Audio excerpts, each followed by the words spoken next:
Assalamu alaikum, my dear students. I have a pencil right now. This pencil you can measure it. Okay, this is a pencil.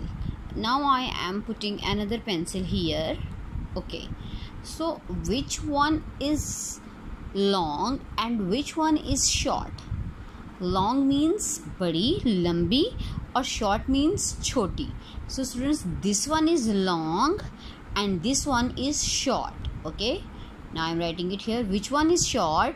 This one is short and this one is long. Okay, now I am taking this pencil, measure it. Okay, which one is long? This one is long and this one is short. Okay students, now I am taking this too.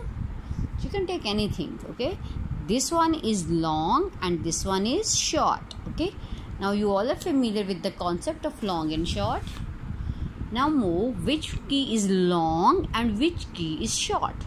Long, short. This one is short, this one is long. So we will circle. This is long,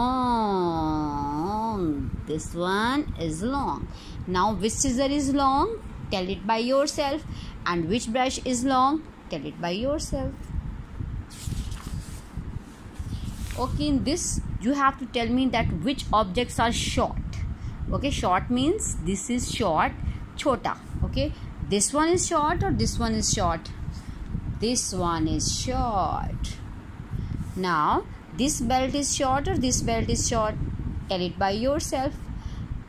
This tool is short or this tool is short? Tell it by yourself. Okay, after that students, move to this page. Color the nest that have 0 eggs. As you all know that 0 means nothing, kuch bhi nahi. Okay, so it has how many eggs? 1, 2, 3. So it means it has eggs. How many eggs are there in the nest? Nothing, 0. So we will color in this nest. How many eggs are there? There is no eggs. It means we will color it. Okay, after that find out the others also. Find and circle 0. Okay students, now we have to take 0. Okay, first of all this one is 0, circle it. This one is 0, circle it. This one is 0, and like this do circle all the zeros in this big 0. Okay,